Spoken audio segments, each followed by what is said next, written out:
Assalamualaikum warahmatullahi wabarakatuh.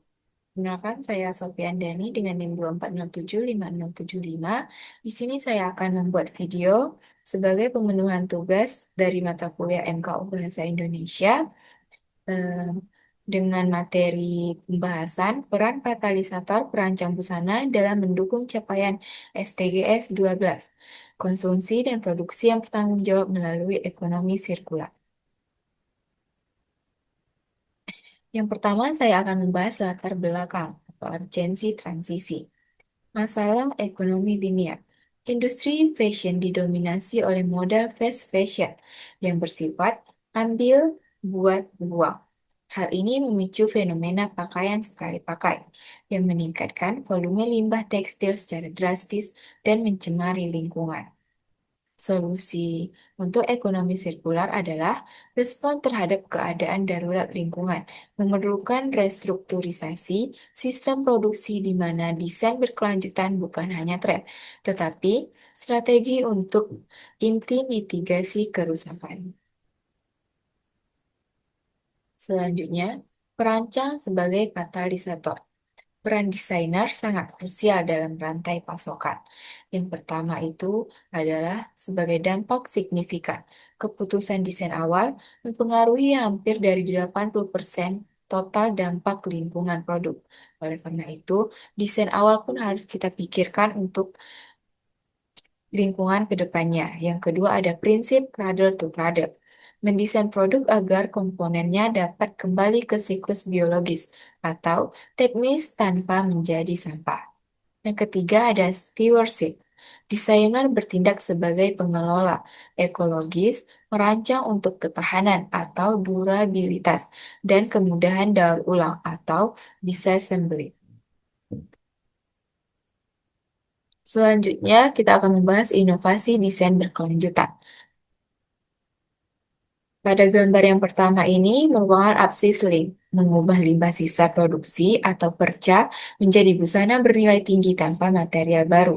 Dapat kita lihat bahwa rok yang dikenakan ini merupakan perca dari jeans yang dijahitkan menjadi satu sehingga membentuk produksi baru, yaitu sebuah rok.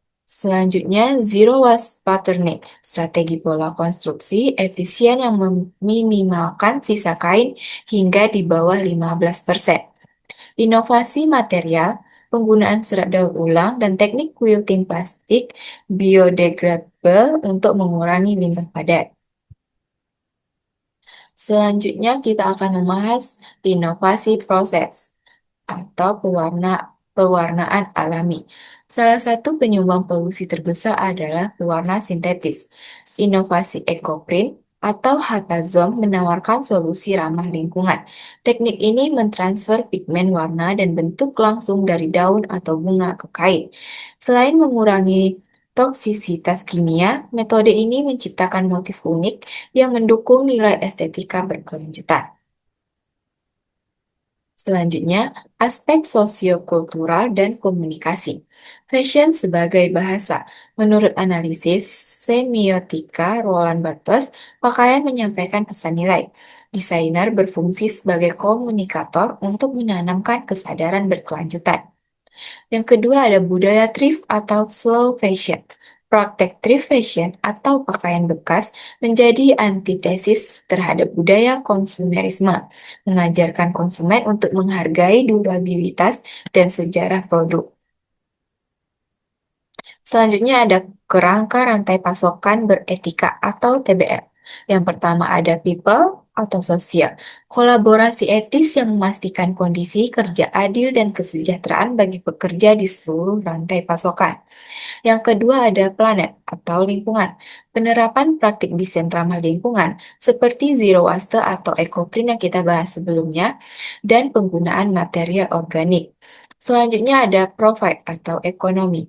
Menciptakan nilai ekonomi baru dari limbah. Misalnya itu seperti tas dari perca atau rok yang tadi dari perca jeans yang telah kita bahas untuk keuntungan yang berkelanjutan. Selanjutnya, kesimpulan dan arah kebijakan. Implementasi kebijakan.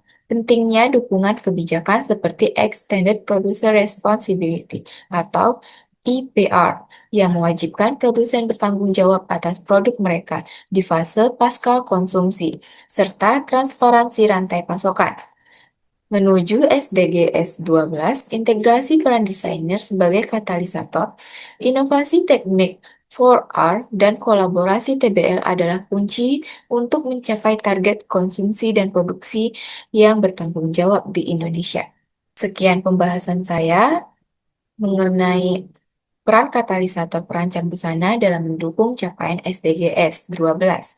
Saya Sofi Andani, apabila terdapat kesalahan kata selama pembahasan, saya mohon maaf dan saya akhiri. Assalamualaikum warahmatullahi wabarakatuh.